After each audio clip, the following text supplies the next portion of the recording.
Houston into an art installation, well, that undersells the ambience of that place, called Harmonium. She began working on this installation in the early 1980s. Her work is in the collections of the Metropolitan Museum of Art, Museum of Fine Art Houston, and other public institutions and private collections. In a preface to an exhibition catalog of Sally's work, founding curator of the Menil collection, Walter Hobbs, noted that Vaughn's art, quote, Vaughn's art seems to exist outside literal time. What we experience in her paintings might be the past as a historical reflection or the present as revelation. In either case, the qualities of a life force and life forms are wonderfully animated for us. And Sally will be talking to Gillian Conrad today. Gillian Conrad's artistic practice addresses themes of materiality again, and intangibility. Her sculptures and works on paper look to landscape and the details of the physical world as thresholds that connect the human and the universal, the visible and the invisible. Her work has been exhibited at and supported by the Museum of Fine Arts Houston, the Bronx Museum, SMAC Mellon, Socrates Sculpture Park, Lower Manhattan Cultural Council, Mary Walsh Sharp Space Program, and other institutions. As an artist and educator, Conrad uses the shared energies of these practices to focus on the shadowy places that art comes from. Current projects include creating new courses on art and magic and embodiment at the University of Houston, completing a book survey surveying the nooks and crannies of her work with an essay by John Yo, and writing a book on caves and cave art from West Texas to southern France called Seeing in the Dark. Please welcome Sally and Gillian.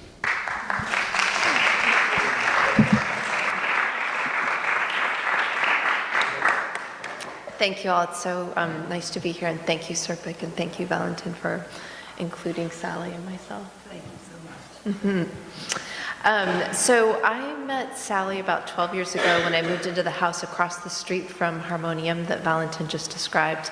And of the many ways that I feel connected to Sally, one of the first that I remember is that we discovered that we were both reading the same book at the same time, which was Wolf Hall. And I loved at that time thinking about, we just lived separated by, the width of Blossom Street, and thinking that as we were lying in our different beds at night and couches and whatever, reading this book, that somehow our thoughts and ideas and imaginings around this book were traveling across and back through the streets and the trees like mist. And that's one of the ways I think about you. Yeah. So now I live in a different house, and I think our misty thoughts and vibrations, though, are still very much connected. And what I've done is I've put together images of my work and of Sally's work and kind of organized it into a couple different chapters or sections. And what I thought we could do is maybe move through them pretty quickly without a lot of narration as a starting point, to kind of give you images, misty images to put in your mind as you're then later going along with us in our conversation. So I'll move pretty quickly through this. And at the beginning of kind of each section, I put a couple of pieces of my work, but my intention is to really open up the floor for Sally, to talk with Sally about her work, because she has been working prolifically for over 60 years, and there is way more to talk about than we even have time to begin to think about. So we'll focus on that. Okay, so this is a quote that Sally sent me today, and I think it's a great start for what we're going to do, because I'm about to show you images that will of course be temporary, and hopefully what will remain is what you don't see or what you think you saw. This is a work of mine from about 2020. This is a work paper, tiny graphite pencil leads, like the kinds you use in an architectural drafting pencil, are broken up and glued to paper. This is a piece of stick or a sleep. And what I'm thinking of here, a stick is a branch that's fallen to the ground. A branch is a piece of the tree that's still attached. So what I did is I picked up sticks and put them together into a sculpture that looks like it's a branch. and made it hover between being alive and asleep, a stick or asleep. And here you can see the grafted points. This is one of Sally's earliest pieces that we'll come back to. Sally, do you remember the name of this piece? No. Okay, no problem. It's about a dream. Yep, and self-portrait, right? Like there's, yep, and the blue version is the dream version of you, right? The blue shadow in the back. The lavender. Lavender. Okay. And in this piece we have, there's the hat, there's a glove, the black glove, a gauntlet, Smear of paint, smear of paint, a brush, a brush. a pomegranate. Uh-huh. And they're all from a magician's cabinet. And then a similarly structured piece with some similar forms here.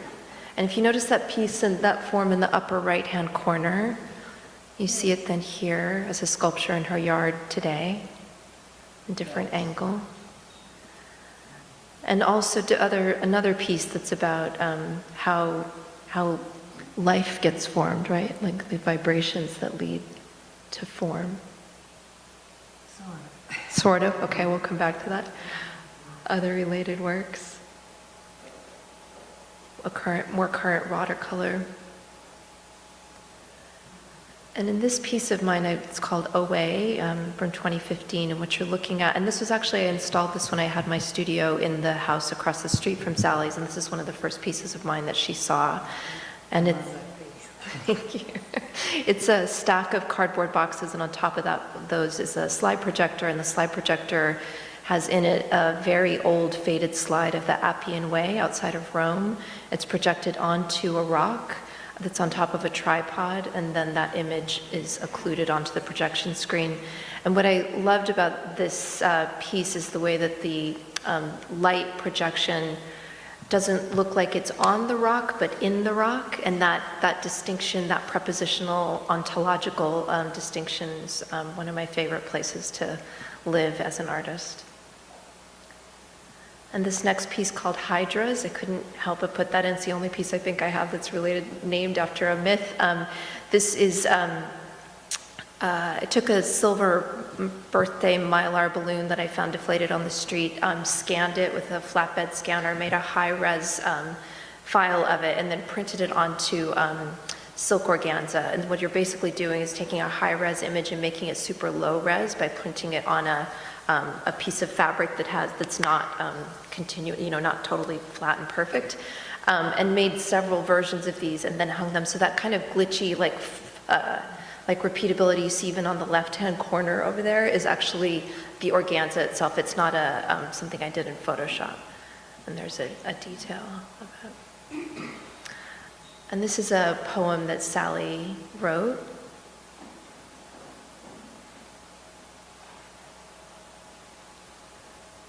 I wanted to include it because some of the next images are images from the inside of her house, and she has turned her house that she lives in into an installation home for her work, and then also several other small wooden houses she's turned into installation sites. And so those are some of the houses, the interiors that you'll be seeing. And this is how Sally lives and works. It is truly live-work. This is of Medusa, front and back. And here again, one of her works framed there, and then, amongst antiquities. We'll talk more about this piece, but it does go from 1966 to 2022.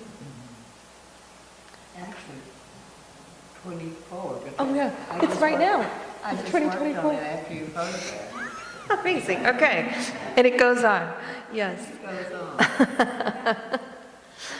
And this section is titled after this page in Corinthians from Sally's Bible that she sent me, and that underlined part reads, "And now we see only puzzling reflections of ourselves." And in these two images, you can see in these mirrors, might be a little hard to see, but here you can see a different piece, but the same idea where she's with the puzzle pieces on the mirror. With lipstick. Amazing, yes. And when I was taking that photo, as you see me in that photo, it reminded me of a piece that I did last year where I was also trying to photograph myself, not trying to photograph myself, but the work, but couldn't help but be in the photo. Yeah.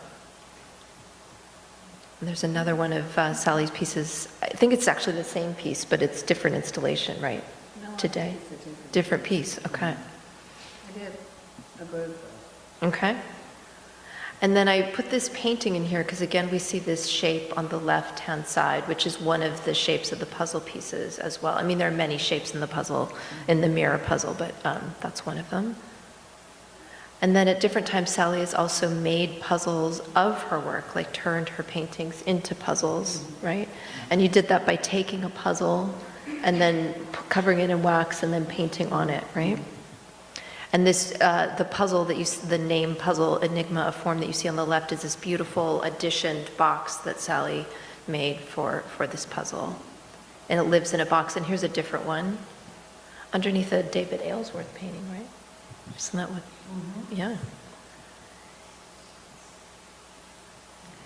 And this piece is of mine, it's called Falding, and this is from about 2020, and this is pounded aluminum, and by aluminum, I mean literally aluminum foil from HEB, pounded into metal lath. And what I was thinking about it is as breath, as air, as cloud, as landscape that's fallen to the ground. And then some of Sally's works that deal with breath and air. This is a kind of, you talked about this as a microcosm, macrocosm, yeah, precursor to these two details of other works. Yeah, Sally's work is incredible. I mean, these are just details, yes, of much more complex works. And then we also have a love of envelopes. This is a work of mine from about 2010. I did a whole series of envelopes, and as a sculptor, I was interested in, and I still am, in the relationship between drawing and how a drawing can be, the material fact of a drawing, go back to materiality, and how, using different substrates for the drawing surface, but having the substrate actually be an active material in the drawing. I was also interested in how envelopes are not only ubiquitous, but the way that they are meant to hold something, and that when you don't have paper in there, what they're doing is holding air. And this is one of Sally's watercolors on envelopes. And Sally, I don't know if you remember, but one year for Christmas you gave me the Emily Dickinson book, that beautiful book that's of her poems where she wrote them on the backs of envelopes, and that beautiful book that came out several years ago. And this final section is called The Path of Righteousness, and it's a series of works that Sally's been working on for, thinking for a long time? About 10 or 12 years. Okay, not that long. Yeah, okay, 10, 12 years. Some sketches she sent me. This is the helmet. The helmet of salvation. The helmet of salvation. The shield of the shield. I forgot what's the shield. Okay. It's to protect you from The unrighteous. Evil. Yeah, okay. And I also want to point out this orb detail, which I haven't named in previous images, but this orb, or even sometimes sphere, okay. Sometimes it shows up in a related way as a cosmic egg, right? Or is that different? It's different. Okay. Okay. We'll come back to that. And then this piece is there's a cosmic egg for you. Okay. It's about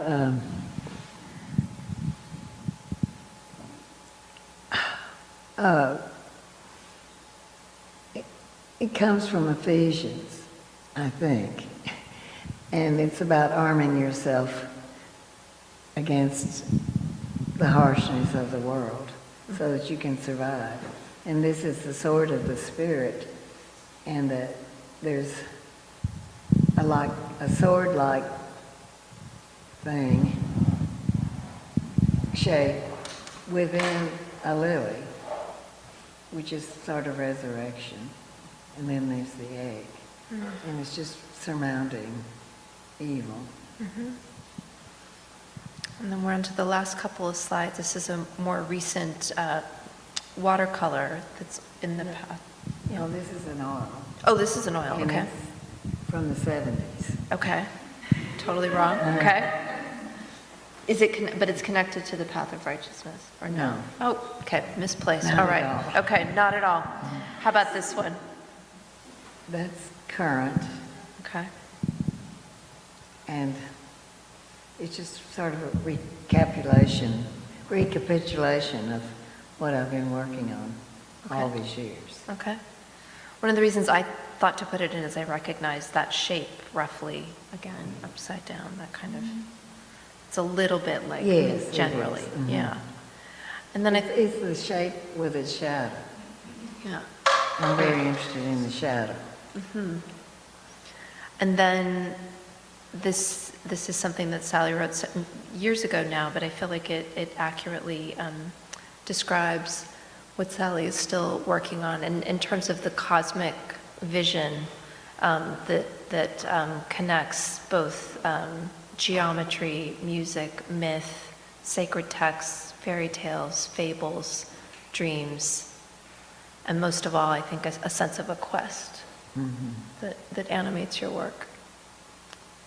So those are the slides, those are the images, and we talked about maybe starting with the idea of going back. I don't know if there's an This is easy my way. first painting. Yeah. Which is my dream painting. Yes, That yes. was after I was out of school and clearing my head from other influences. And this was my first real painting. And it was of a dream. It's literal. And in the dream, I was in two spaces simultaneously. One was the lavender space and then the blue space. There was a cat in it that,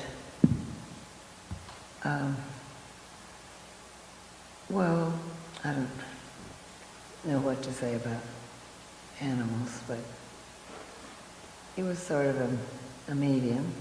And then I was painting out, or I thought I was painting out a sky.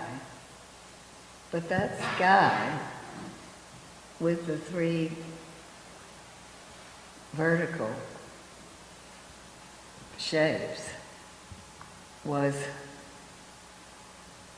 something that's appeared over and over again in paintings, and especially landscape paintings that I have done, but I wasn't aware of it at the time that I did it. So it was all from the subconscious. Oh, and then the most important part is there's a person, myself, and then the shadow of the person, which is that sort of blue-black thing behind me, and then me holding the paintbrush, painting. I don't know if I'm painting out that image of the sky, or I still don't know. Or I don't know what it is really. Yeah. But it motivated me to start painting again because I hadn't painted in 4 years. Do you want to tell that story? I was so traumatized by my teacher who told me I Tony had LaSalle. never done a drawing. And Tony I LaSalle. was in an honors class with her, and she said I was the only student. And she said, it was a drawings class, and she said that I had never done a drawing. And anyway, since then, I've had a couple of drawings exhibited at the Metropolitan Museum, so I guess I had done a drawing after all. Touche, yes.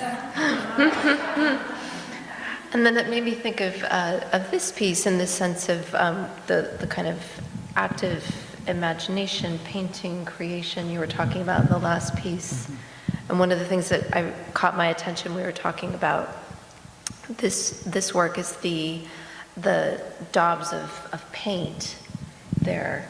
Can you talk about that? Well, this is the magician, again myself, with a hat that I own, that I bought for Halloween. It's a pointed, cone-shaped hat, holding with a gauntlet, which Beauty and the Beast, filmed by Cocteau, had her gauntlet so she could enter other realms if she put it on, and said the right incantation.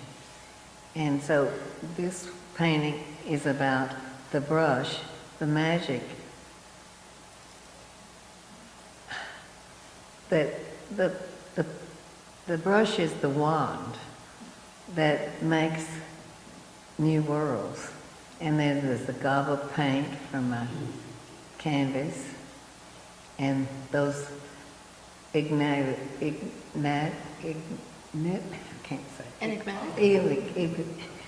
forms floating around, and a pomegranate. Is the pomegranate on the lower left or upper right? Which are you thinking? No, it's down below. It's the lower left, yeah. I'm just barely there. And the lily too, right, on the upper left? Yes, yeah, a little. horizontal. About before it's opened in its nascent form. And then a sphere in that red field of the cloud.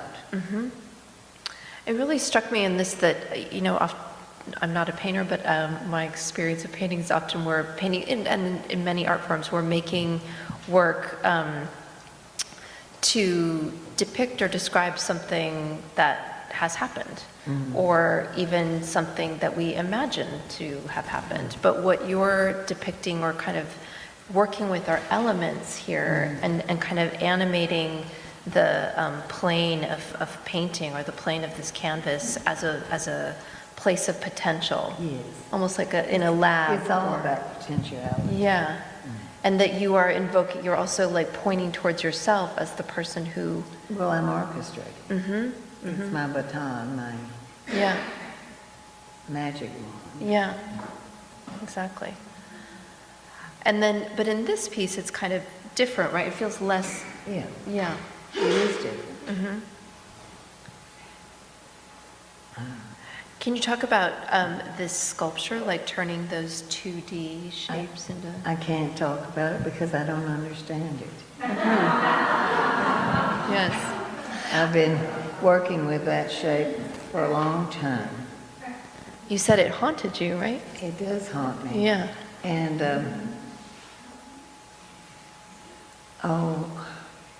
Rebecca wrote me a letter about it, but I can't find it because in Japanese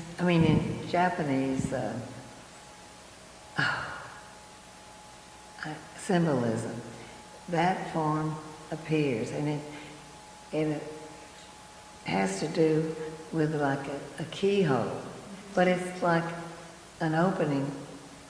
It opens you up to another world, but I don't really understand it. And why it exists, and why I make it, I don't know. But you wanted it big, But I want physical. Well, I wanted, yes, I did. But I'm usually painted, but I wanted, so that's about 5 or 6 feet tall. Yeah, yeah. And then these works were also, this one and this one, were also about, you told me about like the black and white squares. The grid. Yeah. They're about the grid, and the light and the dark. But also about becoming, right? About like spirit taking form. Yes.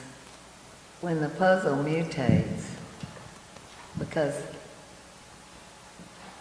this is very elemental, and the forms mutate, they can be expressed through a puzzle, but I express them other ways too, like the ghostly shell-like forms floating in it, or it's like matter, and matter becomes form. And I did a whole series of paintings about matter seeking its form. Right. Like this one, right? Yeah. Mhm. Yeah. And that square or cube is something spiritual, but I don't know what. And so one of the things we've talked about is that when you make a painting, you're like, just to go back to what you just said, like it's matter becoming form, but you don't know what, and I don't think consider it your job to like name it exactly. No, that's not my job. No. You do it. I'm just doing it. And this is, But I wish I could remember the name of the shape, but I can't. I'm always looking it up and I always forget it. But this is two worlds about to meet, the two circles. yeah. And that space in between them has a name, but I can't remember it. And are you kind of naming that spot in a way with that circle? Or is that circle? Well, it exists in that space. It's like a sacred realm. And you see it in a lot of iconography, of Christian iconography, when saints are put into that space. I mean, like with the halo or with the... Well, yes. Yeah. It makes me then moving forward, like here we have another circle, but pretty different. This one's This Medusa. is the head of Medusa. This was a plastic mirror that I found somewhere. And I painted it. And it has the one side of her that is dangerous, and she lures you. Is that by the her- left side, the blue? No, The red. The Okay. dangerous side is the red Okay. side, which is a puzzle in there done. It looks as if it's done in blood, but it's not. It's just paint. And you have it on this marble column, and there are you have a lot of marble. I like marble. Okay. And maybe we can move to this piece, this work, because I think this one's... Yeah, Yeah. this is a current in progress. I started that when I was doing my dream paintings in, like, I've forgotten what year it was. 66? Yes, like 66. And when I began, it was a field, and there was a group of mourners in one corner. And I never knew what it meant and why I did it, and I couldn't finish it, but I knew that it was not resolved. And then after my husband passed away, I started working. Well, I worked on it several times, but the last time was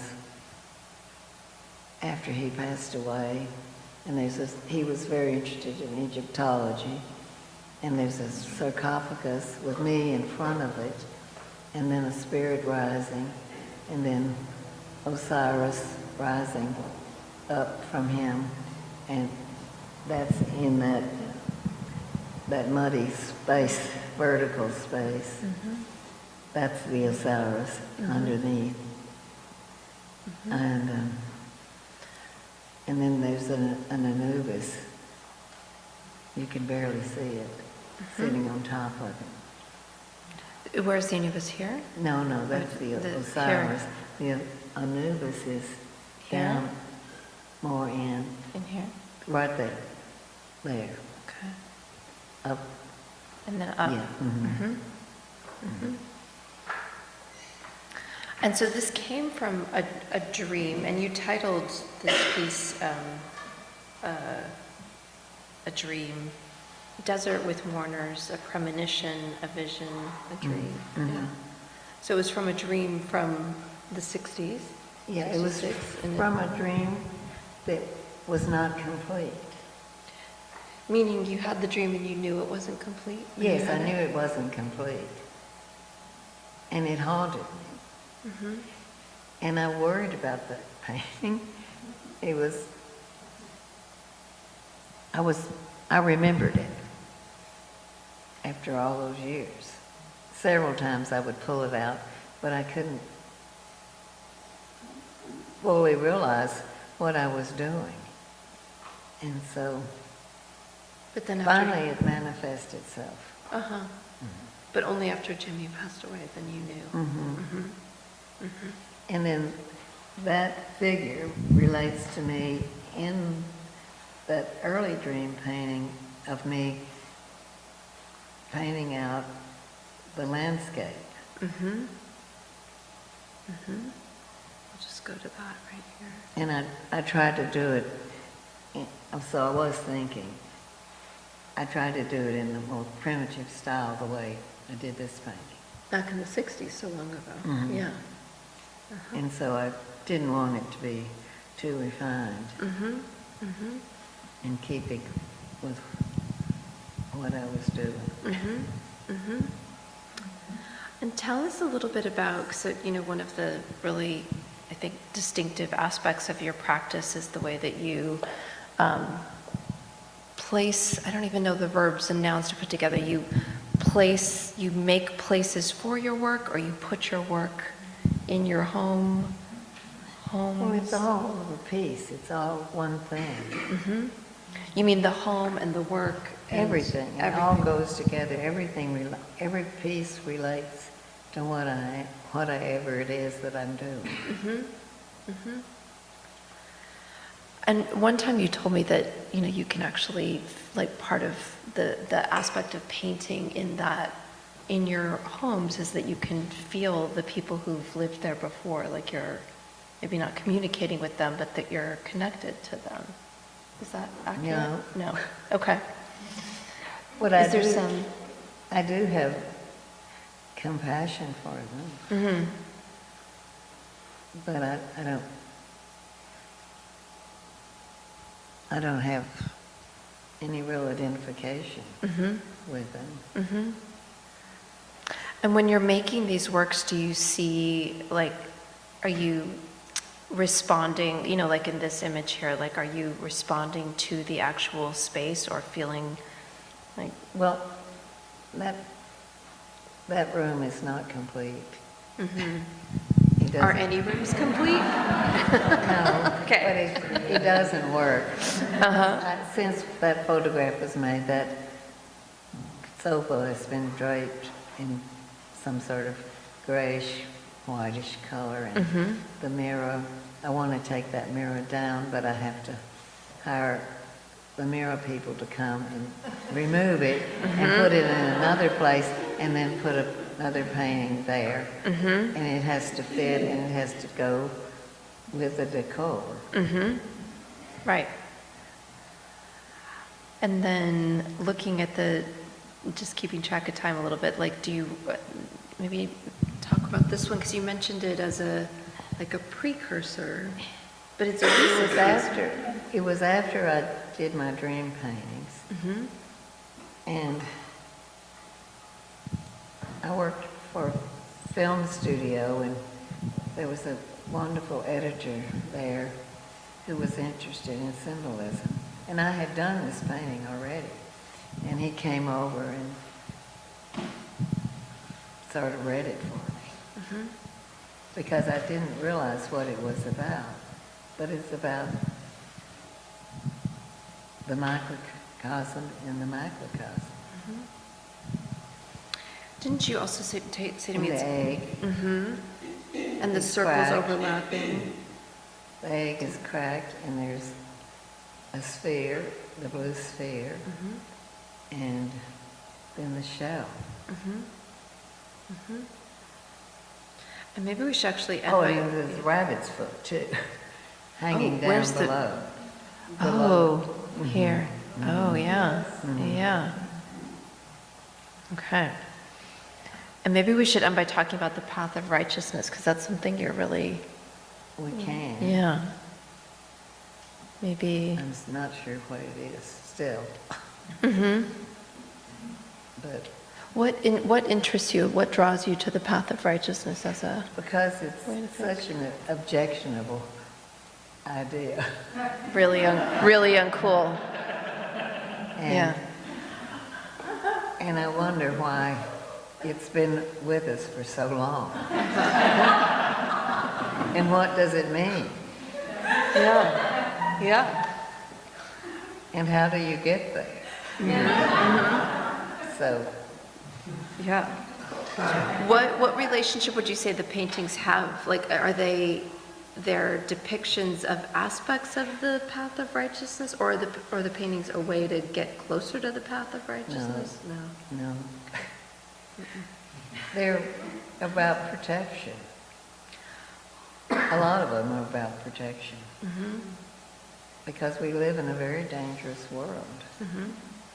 And hopefully they bring comfort to people.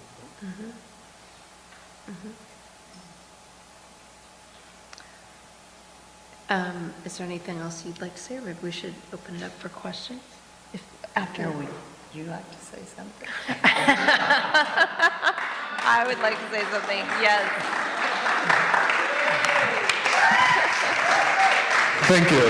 Thank you so much.